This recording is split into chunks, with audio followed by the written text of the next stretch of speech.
Well, good evening, everybody, and welcome to our online conversation this evening with Doug Edmunds, the photographer, whose exhibition is currently up at the Museum of Wisconsin Art in West Bend. We're delighted to have Doug join us here tonight, and I'm going to do a brief introduction of him, and then we are going to have a nice conversation. I'm going to ask him all kinds of questions about his project that is hanging at the museum right now. But good evening, Doug. How are you this evening? I'm great. Great to see you, and it's going to be a lot of fun. I appreciate this. Good. Well, I'm just going to start off with a brief introduction of Doug. He had a degree in art education from UW-Madison, but Doug's first career was actually as a middle school art teacher in the Madison Public Schools. But in the late 1970s, Doug switched careers to that of photographer. He started with an incredibly popular fine art black and white portrait show titled Citizen at the then new Madison Arts Center in 1980. And that show comprised of a cross-section of personalities in Madison, from the iconic State Street window washer to the mayor to the governor, and many personalities in between: artists, business leaders, lawyers, professors, musicians, and a cross-section of the city at that particular time. But what this showed was that there was proof that Doug could find a comfort level with anybody in front of his lens. And believing that you're only one person away from meeting anyone in the world, Doug then asked everyone from the Citizen exhibition who they knew on a national level. With personal inductions in hand, he began a self-funded project whereby he traveled the country having one-on-one sessions that included personalities such as Andy Warhol, Ella Fitzgerald, Andy Rooney, Lou Harris of the Harris Polls, Aaron Copland, Allen Ginsberg, Lily Tomlin, to name just a few. In 1986, Doug and his wife Terry moved to New York City, where they officially incorporated their photography and graphic design business. Shortly thereafter, their kids were born, prompting a move back to his hometown of Cedarburg, Wisconsin, where they now run a successful commercial photography studio. So that is my brief introduction of Doug. But the show that Doug has up at the moment is called Warhol and the Portfolio of Fame, and it's actually up until May the 9th. So if you're watching this evening, you've still got about 5-6 weeks to come and see it. But I'm going to ask Doug, the first easy question is, what got you started in photography? When I was a senior at university, it was actually my last year there studying art. I was actually doing light sculpture. I'm a painter, light sculptor, and I was having exhibitions of my light sculpture in galleries. And 2 or 3 of them. Madison Arts Center hosted a solo show of that. The gallery at the Union South on campus had one.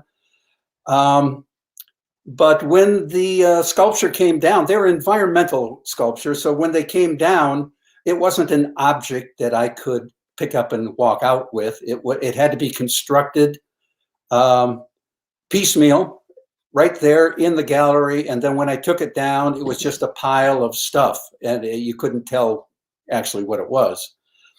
I needed photographs of it. I never had a camera in my hand. I didn't own one, never shot one. So I went to the local camera store. The owner of the store said, "Yeah, I'll shoot it for you." I said, "Great." So he came in and he photographed it. I looked at the results. And what a disappointment. It was disheartening to see how poorly of a photographer he was. I didn't say anything to him. I just went down to Chicago, bought a camera and a wide angle lens myself, and that's how I started. Okay. And I didn't do much better, actually. But now I had a camera, and I found it to be unbelievably addictive. And from that time on, no more sculpture, no more painting. It was all photography. Okay. That was in 1971. Okay.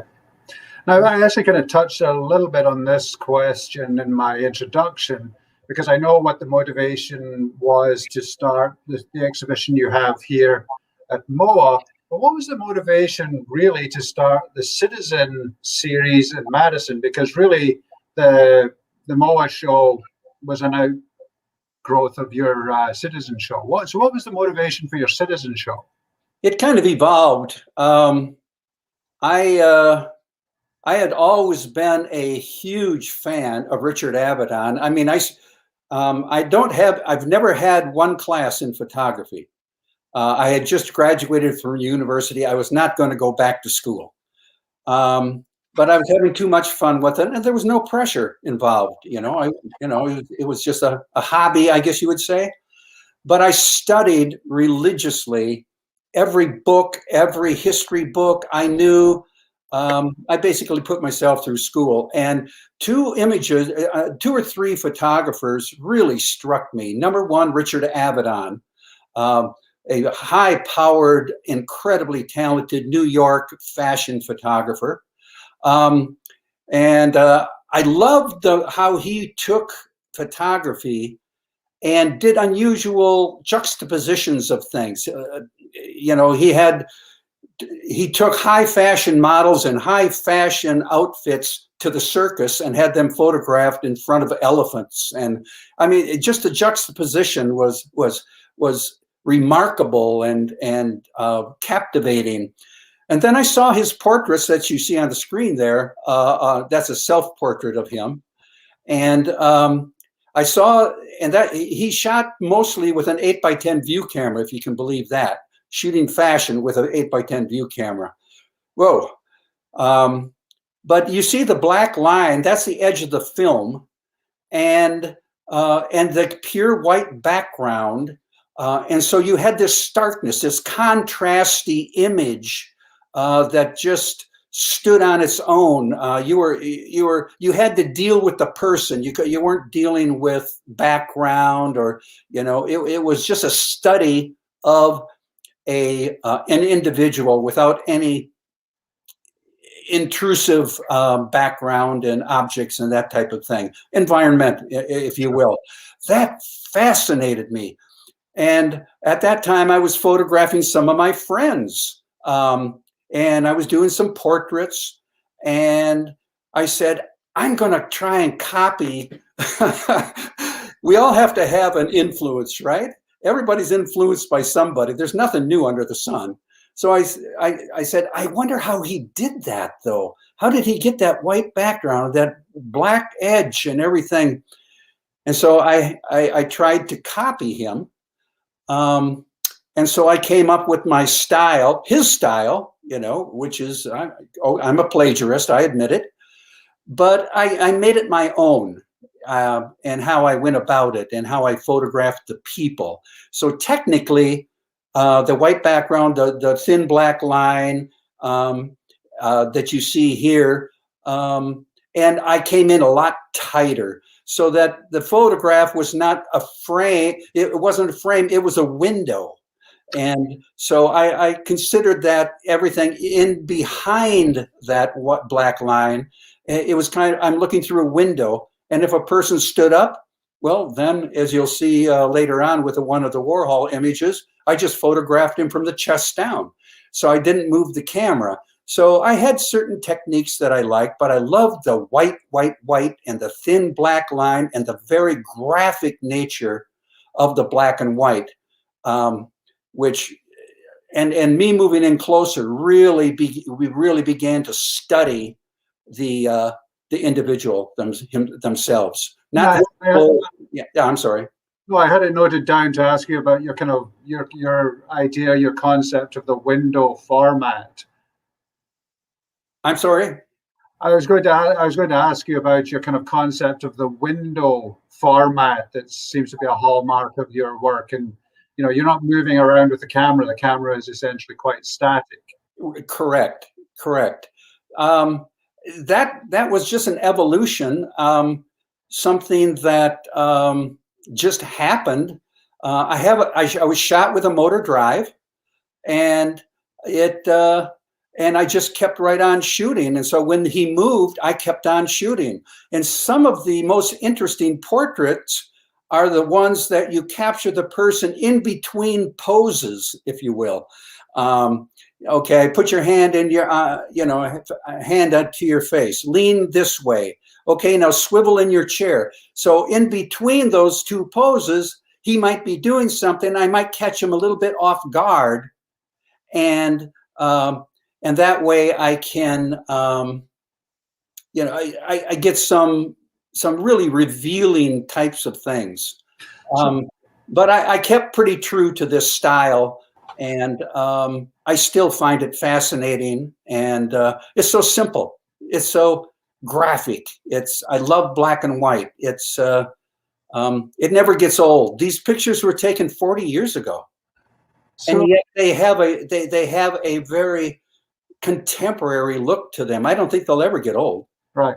So, I mean, right now we're looking at Allen Ginsberg, and I believe you told me this was taken in Ferlinghetti's City Lights bookstore in San Francisco. Tell us the story about how do you get a hold of somebody like Allen Ginsberg before email, before, when it's basically phone calls and letters? We were talking a little bit about this before we went live, about how you get in touch with people then as opposed to now. So how did you get a hold of Allen Ginsberg and end up at the City Lights bookstore? Well, Ginsberg wasn't even on my list of people that I thought I would want to photograph. I sent a letter. This is one of the few situations where I didn't have an introduction. I sent a letter to City Lights bookstore in San Francisco, and here I am in Wisconsin. That's 2,000 miles away. And I sent it about 2 weeks before my wife Terry and I were headed to the West Coast. And when we got there, I went into City Lights bookstore and I said, "I'm here to photograph, Mr. Ferlinghetti." And he looked at me, who are you? And I said, well, I sent him a letter and I told him I was coming and everything. He said, just a minute. He got on the phone, and Ferlinghetti had a loft area where he had his office and everything. He got on the phone and I said, Mr. Ferlinghetti, did you get my letter? He said, what letter? I said, yeah, I sent you a letter and it said I was going to be in San Francisco and I wanted to photograph you. He said, no. He said, and I don't want to be photographed. And I said, now, wait a minute, and so I started pleading with him, and if I'm allowed to, I can whine pretty good. And I just kept talking and talking. And then I gave him the sob story. Well, I drove 2,000 miles just to photograph you, and you're one of my most amazing poets that I've ever read, just kind of, whining and stroking him a little bit. He said, all right, okay, come here tomorrow. So I came back the next day and photographed him. He was a grump, but after a while, he kind of warmed to the shoot. And then he said, hey, you should photograph Allen Ginsberg. And I said, that got my attention. And he gave me Allen Ginsberg's phone number. And I followed up from there. And I called Ginsberg. He called me back a couple of times, arranged to meet him in Denver, Colorado on my way back, and had a photo session there. So I didn't photograph him in City Lights. Oh, okay. It was Ferlinghetti you did in the bookstore, and you did Ginsberg in Denver. Yeah, but it was all just, you got to flow with it. Yeah, you never know what tomorrow is going to bring. I never knew who I was going to get and who I wasn't. So who was the easiest and who was the hardest to get a hold of? Well, that would be Andy Warhol, and you might want to save that story. Okay, yeah, we're saving that one until later. Yeah, that took a little bit of perseverance. So we've talked about Richard. What did you take from Arnold Newman's work? You've talked about what you took from Richard Avedon, which was the white background, which was the kind of black edging around the image. Right. What did you take from Newman's work? Because there is a photograph of Newman in the exhibition. Well, Newman is he's one of the most famous portrait photographers in the world. He still is. He's passed away. So it was quite a honor for me to meet him, and I was very nervous about it, obviously.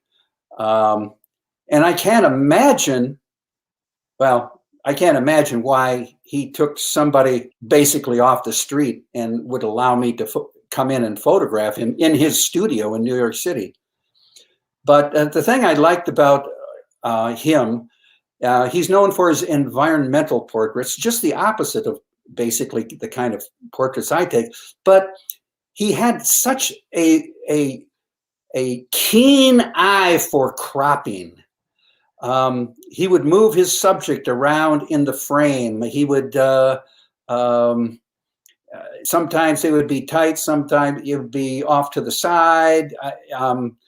He had a very wonderful, creative way of framing and composing what was in the frame. Now, I admired that, but it wasn't something that I copied, other than a lot of my photographs have a person way off to the side. I mean, look at the Warhol behind you.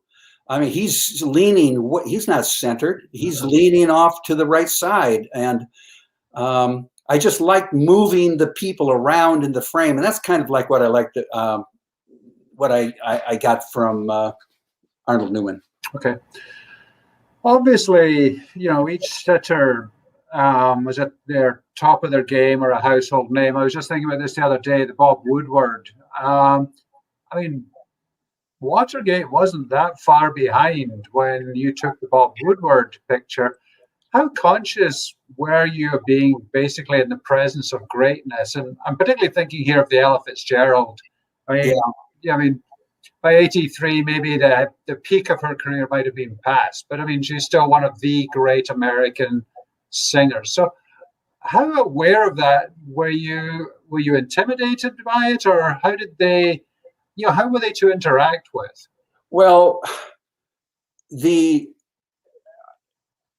was a kind of serendipity, just kind of a roll of the dice that I was actually had her in front of my camera. By the time I got her to sit on a stool in front of my camera, I had already, you know, lost half of my hair and upset stomach and weird, because it was just before one of her concerts, and she was 10 feet away in her dressing room, and I had everything set up, and I was just waiting for her, and I didn't even know she was going to agree. And I ended up photographing some of her band members while I was waiting, and kind of loosened up, I guess, you know, a little practice round of photographing, because I was so hot wired. You know, I just think, oh my God, she's going to go on and I'm not going to get her, and so forth. So I started photographing her guitar player, who happens, Joe Pass, who happens to be a world famous jazz guitarist, one of the most respected in the world. We're talking world-class people here. So, you know, she doesn't have anybody just playing jazz guitar behind her. I mean, so we were horsing around. Pretty soon I saw somebody peek out from her dressing room. She said, what's all this noise out here? And I saw her, and then I went and basically dragged her in front of my camera. And I had 6 shots I got off, and then she had to go on. And this was the only one that really worked. When she was looking at me, you can see her glasses were like Coke bottle bottoms, you know, I mean, yeah. Obviously. So when she was looking at me, her eyes were as big as baseballs, you know, because they were so magnified through those glasses, and they had kind of a tint to them, and so they were horrible pictures. This was the only one that really turned out. And by the time I started shooting her, I'd lost all my jitters. I was just, you know, I had to move fast, really fast, and I didn't have time to think. So that's how that worked with Ella Fitzgerald. Yeah, because she didn't perform wearing her glasses. Right. Yeah.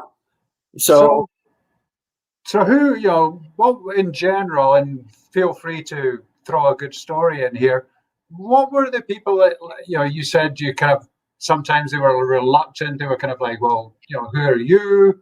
But once they kind of got in front of your lens, in general, how were they? Because I mean, the thing is, these are not people who were unfamiliar with being photographed. I mean, these were people who've been photographed formally and informally hundreds of times.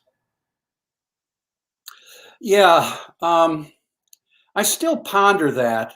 I mean, the people. I mean, you have to back up. I have to back up and be honest. I'm thinking, here are these people. Okay, they've been photographed by some of the greatest magazine photographers, portrait photographers in the world, besides being world famous themselves.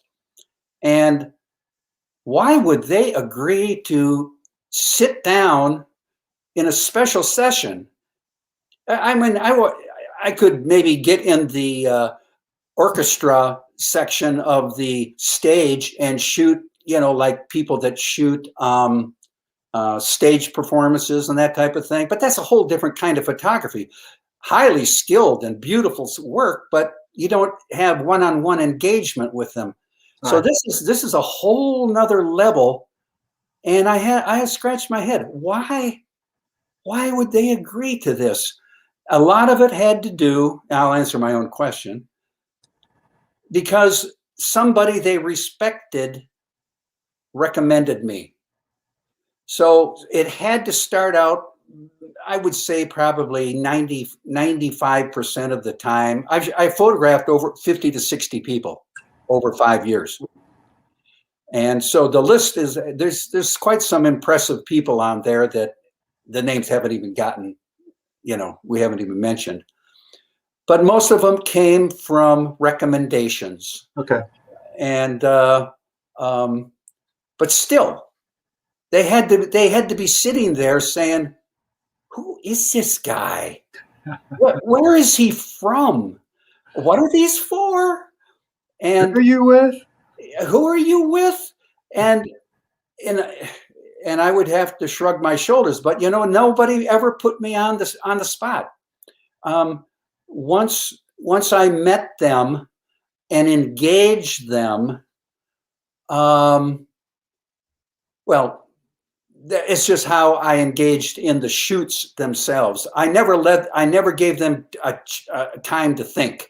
I always had them doing something. I always barking orders. I always laughing. I was always complimenting. I was always moving. I kept the shoot going quickly. Most of the shoots only lasted 15 minutes. Well, that's a good kind of segue to my next question, because obviously none of these people were unfamiliar with being photographed. How much knowledge, say, of Ella Fitzgerald or Lily Tomlin did you have?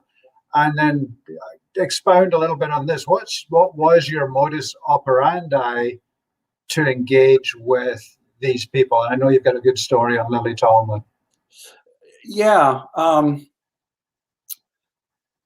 It really comes down to person. You have to realize that these people, certainly in the eyes of the public, are bigger than life.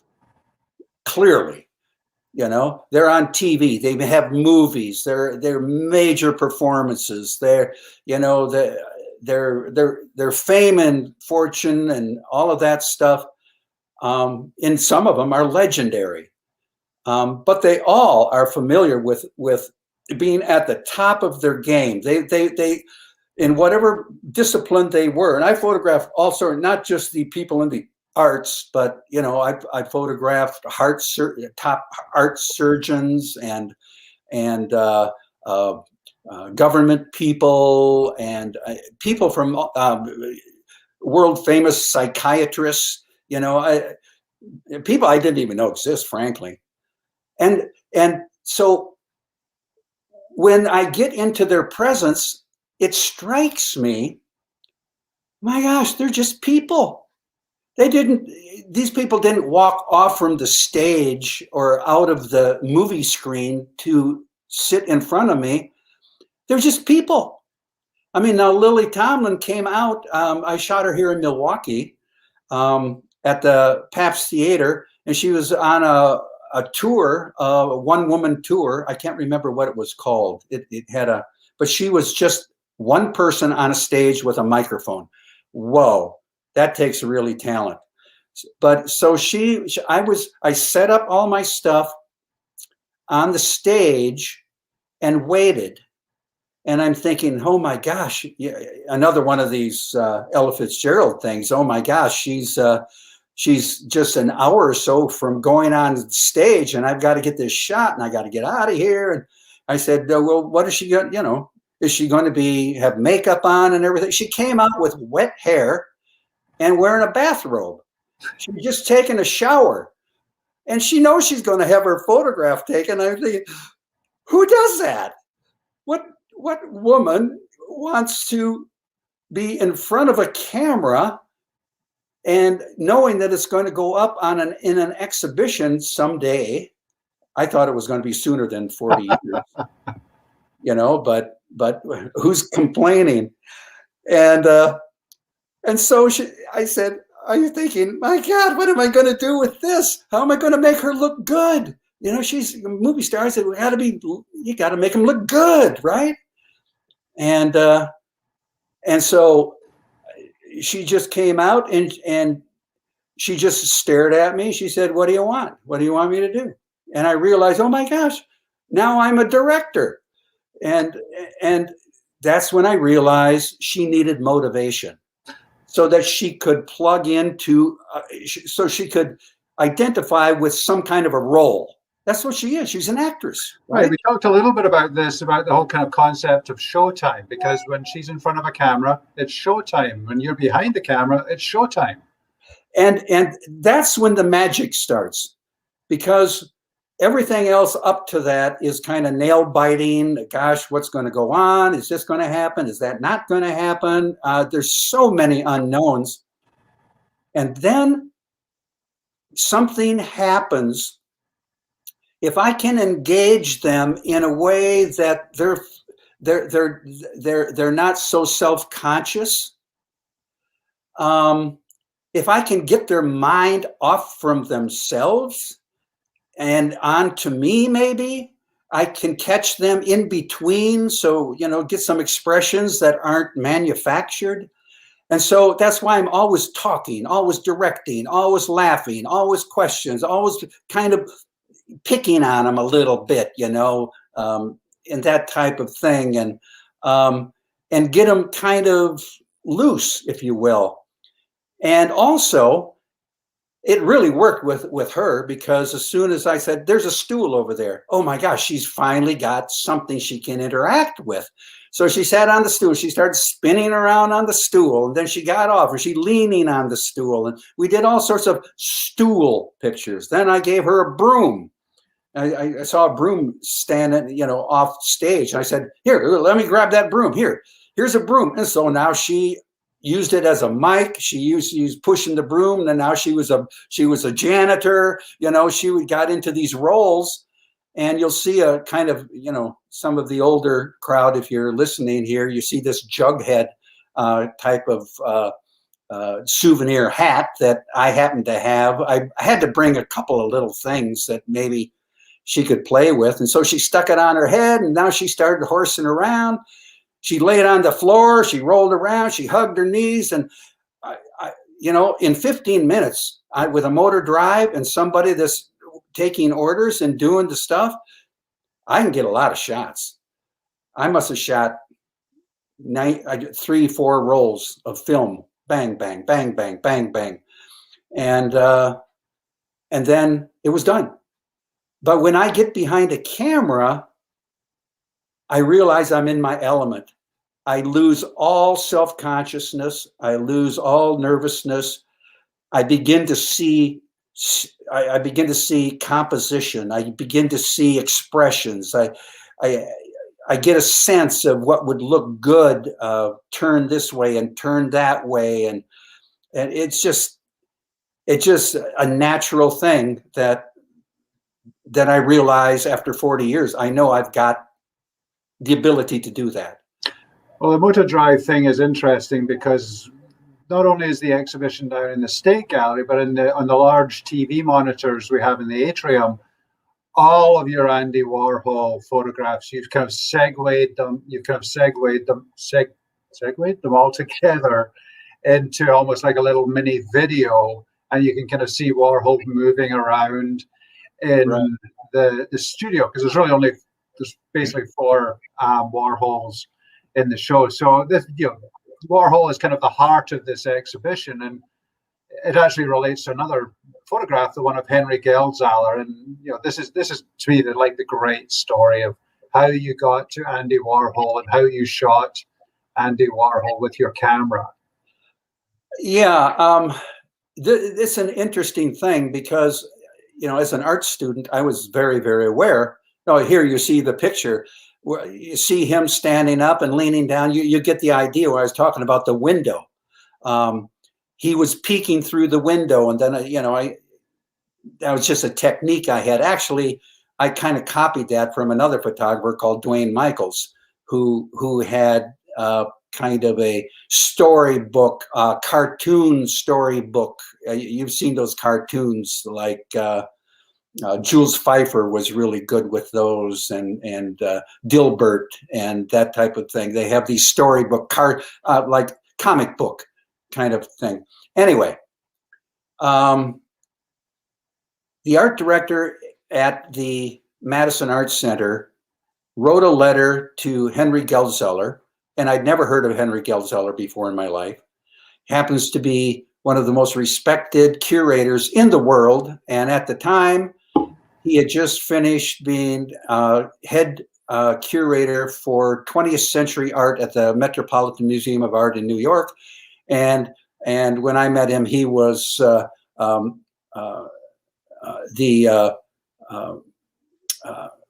he was running the office of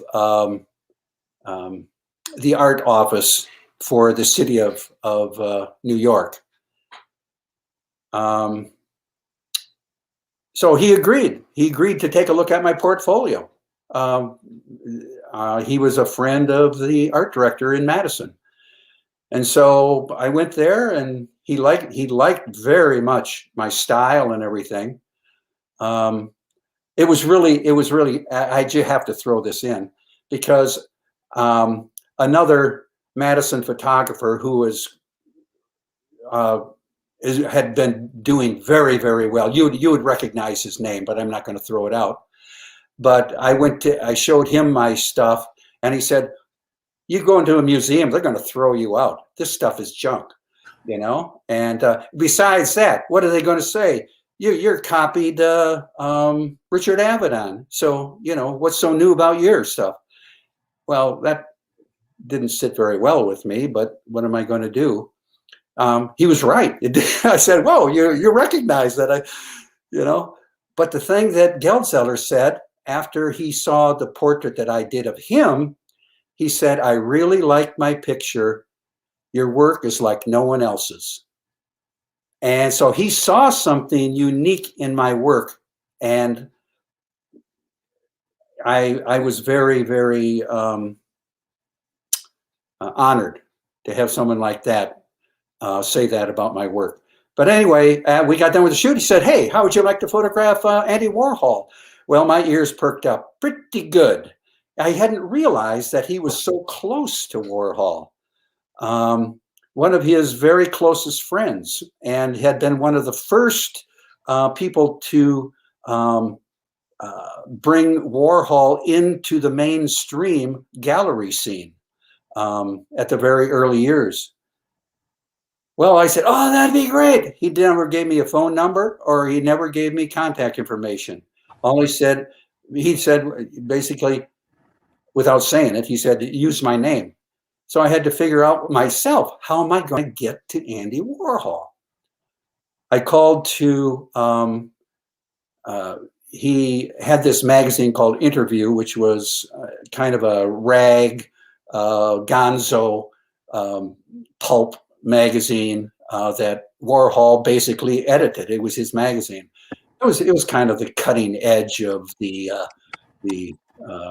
radical hippie crowd, the disenfranchised artist groups, and so forth.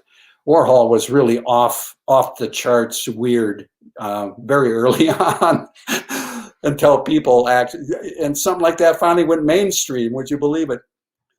But so I ended up calling, and I dropped the name of Henry Gelzeller, and the first call, the guy who answered the phone said, "Just a minute, I'll go ask Andy."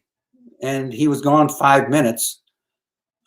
Came back, felt like 3 hours. I was waiting online, and Andy said, "Okay." And I said, "Oh, great. I was in New York at the time. And I said, "When?" Did he say when? He said, "No." And I didn't have a follow-up. I said, so it took probably 3 or 4 months, a couple more visits to New York. And finally, one day, Terry and I were there. You don't know who we were photographing. I called there again, and I said, "We're on our way over." Andy said he was going to do it. I'm leaving on an airplane tonight. I'm going to come, and well, he's not here. I said, "I'll come and I'll sit. I'll sit right here until he comes." And so we showed up with our equipment, and we just sat down, and we just waited. And we waited, and we waited, and we waited. And finally, we set up our equipment. He came out and literally did everything I asked him to do. Wasn't he on the phone? Wasn't one of the first shots you took of him he was on the phone? Right. I've been waiting for so long. I started photographing his studio, and at that time it was called the Factory, very famous place. And so I was taking pictures around his studio, and you can, in a couple of the shots, you could see some of his famous portrait silk screens leaned up against the wall and so forth. And he came out, went to his desk, and went right onto a phone. And so I took some shots of him talking on the phone. And actually, when the shoot started, my wife Terry, she had a camera also. She took some shots of me photographing Andy, which actually turned out pretty advantageous. It proved that I was there. And so he came out. He didn't say a word. He didn't shake hands. I wasn't, I probably wasn't within 6-8 feet of him at any time. And he came up, he knew what to do. I had my backdrop up. He went and stood there, and he just stared at me. And I went bang, bang, bang, bang. And I realized, well, I got that. And I realized that was all he was going to give me. In fact, most of the portrait shots that you see of him, he's just staring at the camera, expressionless. I said, well, this ain't going to work, man. I mean, 2 minutes had passed and I'm done. I said, that's when I started giving him directions. And, I had him, when he was standing there, okay, turn sideways, turn with your back to me, turn the other way, lean this way, hug yourself, put your hands on your hips. I did everything I could get him to do standing. Well, when that got done, I saw some chrome like kitchen chairs that he had around. So I put them all in a row and I had him sit on those. And I said, okay, that's what he's sitting on in behind you there, right, on one of those chairs. And I said, okay, now lean this way, put your head in your hand, look straight at me, turn the head the other way, use your other hand, lean back on the chair. I began to what I call work the situation. And then I looked over on his desk, and there was this big vase of birds of paradise flowers. I said, oh, that's radical. Those are exotic flowers. So I had Terry grab those, give them to him. And so I had him holding these incredible flowers, beautiful, beautiful arrangement in this nice, clear vase. And I had him doing all sorts of things with that. And then I get this big black chair was over in the corner. And so I dragged that over. And then I said, okay, stand behind it. So you see the top left one. He stood up. And again, I didn't move the camera. It's a window, right? And so I shot that. And I said, okay, now lean down. And then it went to the, then where he's leaning down and it's just cutting the top of his head. Then I said, come on around and sit down. And then he came around, sit down, there he's bump on a log looking at me. And then I said, okay, slouch. So he slouched a little bit. I said, slouch more. So he slouched more. I said, slouch more. And that's the slouching that you see there. And I said, slouch further. And he slouched right out of the chair. and it was, so I had basically 3 or 4 different scenarios of him doing stuff. Everything that he did was directed by me. Otherwise, he wouldn't have done anything. Right. And but it looks kind of natural. I was surprised. Some of them are a little more stiff, but anyway. So at a certain point, he just got up. And he walked away and he went around behind this wall. And I just stood there. Terry and I were just staring there. I said, okay, what's going on here? And we waited and we waited. I looked over at the guy, at the receptionist kind of person that had a different desk somewhere. And I said, is he coming back? And he just shrugged his shoulders. What does he know? And I looked at my watch and I realized that it was almost exactly 15 minutes that I had with him. And I thought to myself, you have to be kidding me.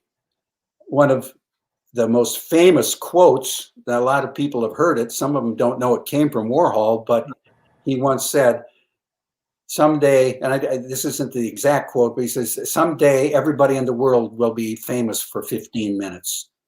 Well, I had my 15 minutes. And here I am. I'm famous because I've had my 15 minutes. Well, and what's funny is it took about 40 years for these photographs to ever see the light of day. None of these, I thought that ship had sailed long, long, long ago. This is completely unexpected. Many of these photographs were on film, black and white film, tucked away in cold storage, and probably would have never come out. So many of the ones that are in the show have literally is the first time they've ever been seen by anybody but me. And so this exhibition is a revelation to me as much as it is perhaps to many of the interested people in these photographs. I like to think that they're like no other portraits taken of these people. I could be wrong, and obviously I'm prejudiced. But I will tell you something. I want to take my hat off, and you're going to, we didn't talk about this, but when we talked about this, you said, okay, we're going to give you the show, and you showed me the venue, the space, and I just loved the space. It was so unusual, so marvelous. And then you said, we want really, really large prints. And I'm thinking, I never would have thought to print them huge like the way they are in this exhibition. And I wasn't even sure they were going to hold up, when you're standing next to these things, if it fell off the wall, you would take a step back, that means it's big. Most photography, great number of them are maybe 16 by 20, maybe 20 by 24, but these are huge. Something happens when they got that large. And you have to take a step back, and it's an experience. And I'm prejudiced, but the white on the white walls, it's almost a monochromatic environment there. Yeah. And they come off the wall just a little bit with a slight shadow around them. It's this white on white. And so the contrast, the blacks of the pictures literally leap off the wall. They're almost dimensional. And I had never realized that before, if they hadn't been printed this large. So this exhibition is a revelation to me. I'm thrilled with it, and I think how it is displayed and how it was imagined, if you will, the concept of how to display them and everything is an art in itself. So I take my hat off to you, Graham. You're a talented guy. Appreciate it. Well, I think one of the things we discussed about with the exhibition is we didn't want to put in too many, but I think one of the, other than the Ella Fitzgerald photograph, you're basically making eye contact with everybody in the show. They're all looking at you, the viewer. And then I also think the scale works well because these are all larger than life people. Yeah. I mean, most of the photographs, by the time we've blown them up, the actual person is bigger than life. And so I just think there's a wonderfully engaging aspect to the exhibition where you can literally look right into Lily Tomlin's eyes, right into Willie G's eyes or Warhol's eyes. And, the level that they're hung at, they're all hung at rough, pretty much eyeball to eyeball height. So I think it's and many of them are almost life size. And or larger than life size. Larger than life size. And because they're staring out, you can get up. I mean, it's almost unnerving, actually. So one of the things I also like about the show that we agreed on pretty early, that we were not going to frame these conventionally, because one of the things we've discovered with that gallery is oftentimes if something is framed, it's very difficult to eliminate reflection.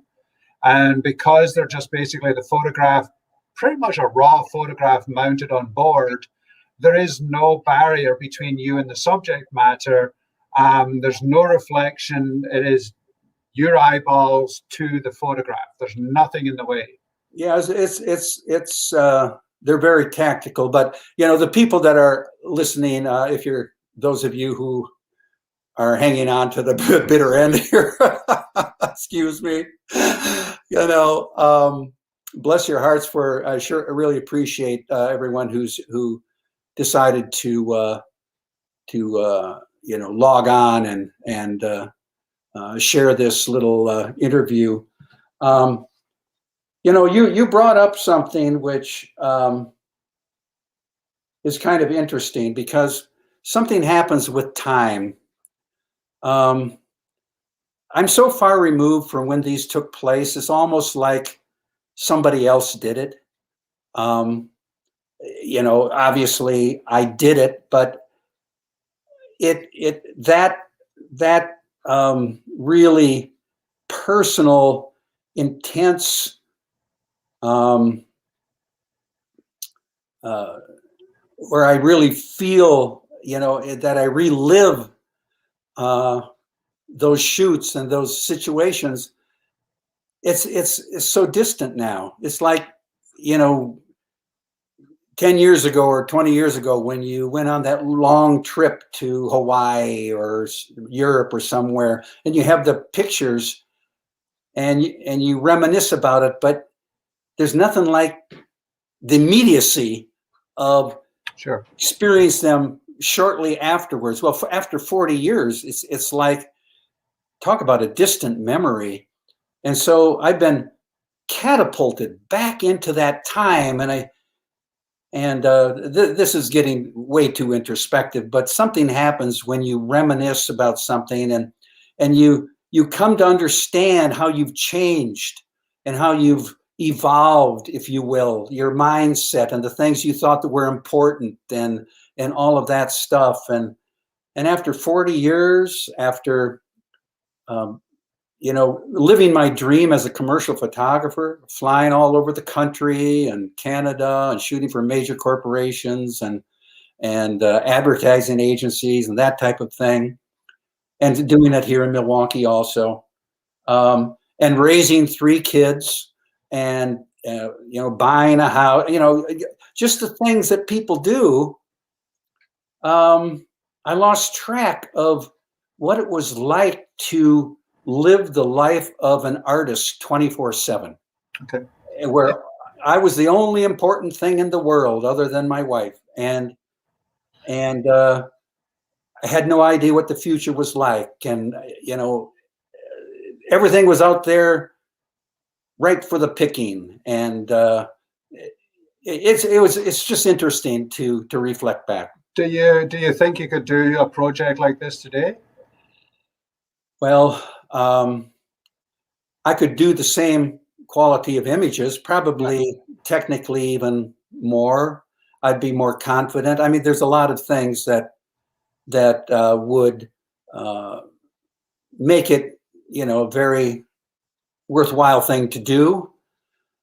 But I don't. The time that it would take, the amount of money that it would take, I would have to have a backing of somebody. I would have to have a purpose. I would have to have a show somewhere. I'd have to have some promise of. Otherwise, I don't need to scratch my ego anymore. Right. I'm not going to say that the early 1980s were some kind of halcyon, innocent time, but I mean, I think nowadays people would probably be a little bit more suspicious. It's like, who are you? Because the thing is, you took these on real film. I mean, nowadays, I was talking about this with a couple of visitors who were in looking at the show today. I said, you can take a photograph now, and then literally within seconds, it is accessible around the world. Right.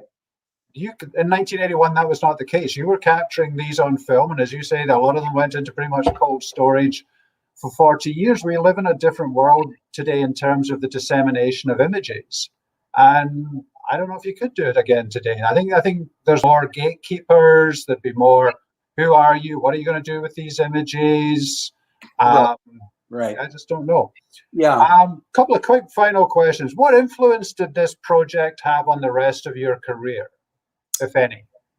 Well, it was a springboard into my commercial photography.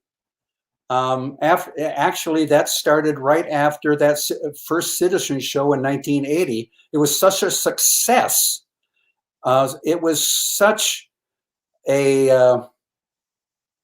It was all the rage in Madison, and I had a big poster made of all of the pictures that were in the show, and that was a wonderful keepsake. And after that show, because it got so much publicity, I got calls from agencies and business owners who were doing testimonial ads of some of their customers and say, we want you to shoot a portrait of our customer because they're going to give a statement and so forth. And we wanted you to do it in your style. Okay. And so right out of the box, I started shooting. And listen, I had only shot black and white. I only did all my own printing and my own color. I didn't know anything about, the background of how ads are produced and what they need and how to prepare artwork for publication. And I had no understanding of how to charge. And the business of photography all of a sudden was unloaded on me. I've been dealing with the art of it, but now I was doing it for somebody for money. and there were certain expectations that they had, and I didn't know. There were so many things that I didn't know. So to answer your, to fast forward, I know all of that stuff now. I know how to make a living. I know how to do all of this stuff. But the other thing I will leave you with this. Unless I'm sure there's some artists and photographers that can make a living showing in museums. You know more about that than I do. But I don't have the time or the willingness to go to from museum to museum to museum to museum. Will you see me? Will I get a show? And there's no money in it. I can't pay for a house. I can't buy a new car from what I can sell to a museum, given the amount of time that I would have to put into it. So I would have to do it in retirement. I would have to have all expenses paid. I'd love to do it, but I can't see how in a practical sense, because I had no practicality back then. And that tees us up perfectly for the last question, which is, do you still do portrait sessions, and how would someone get a hold of you if they wanted their picture taken by the man who shot Andy Warhol? Well, it's one of the things that it just is something that I still love to do, and I still do it commercially. I still have a viable commercial studio, so I shoot a lot of executives and that type of thing. Well, absolutely, I would love to. Anybody that's interested, it'd be more than a commercial shoot. It's fine art, and it takes on a whole different thing, but I would be delighted to discuss it. And right on the screen there, you can see Doug Edmunds at mac.com. That's my email. I have a website, but this is a more direct way to connect with me. And I'd love to talk to you about it. Sure. Well, I want to thank you for sharing your stories with us tonight, Doug. I want to thank you for sharing your photographs with not just myself, but everybody else here at the museum. It's been an absolute pleasure to work with you. I'll just finish with the dates of the show. I think we've got a couple of questions. I'll finish with the dates of the show. It's through May 9th. It's in our atrium and state galleries. And I'd also like to give a shout out to the anonymous donor who helped make this exhibition possible. So I think we've got a question. Craig Bleats again, a wonderful painter up in Door County. It says, Doug, you've addressed directorship in your process when working with your subject. Could you please address intuition in your process when working with high-profile subjects? The limited time you have with these people has to affect this, does it not? Well, the first thing you have to do if you're going to do something like this is you better really like people. And after shooting so many people from different walks of life and different ages and everything, you have to take what you're given, and you have to be very polite. You have to, be accommodating, entertaining, all of those things. But in the end, it's just a love of there's nothing more challenging than to photograph people. I mean, technically, there's a lot of other subjects, still life, landscapes, all sorts of things. But when you're one-on-one with an individual, you have to find a way. Let me put it this way. A portrait is a record of a relationship. Just think about that for a minute. It's something that I can either do to them, but I'd rather do it with them. Okay. And so I find a way that I can engage them in the process so that they're not just standing against the wall. And I've always, anybody anybody that photographs people, not just me, has to learn that. You have to engage them. They have to learn to trust you. Do I trust this person? Can I be myself? Can I do this or do that? And if it's done properly, and you can't do the same thing with every person, you have to find out what their buttons are and so forth. I mean, it's not like I'm a psychiatrist or psychologist or anything, but I want them to have a good time. I want them to feel not threatened, and everything I do goes toward that end, and it comes naturally to me. I get along with people. Sure. I've often said I can talk to anybody for 10 minutes. After that, it's a free for all, but I can talk to the top executives for Fortune 500 companies, have them in front of the camera, have a great time. But I know that if I had to spend a half hour with them, that probably wouldn't work so well. Yeah, but at the end of the day, they're people, aren't they? People. Thank you. And it sounds trite to say that, but they are. Yeah. You treat them like people. You treat them like you really like them. You treat them like you're not threatening them. You're not being too bossy. And if you are bossy, you kind of laugh about it a little bit to take the edge off and whatever. But you just have to like people. And I don't know. I hope that answers your question. We just got another question. Doug, your images are really great. Will you be selling prints of any of the images? The prints are for sale.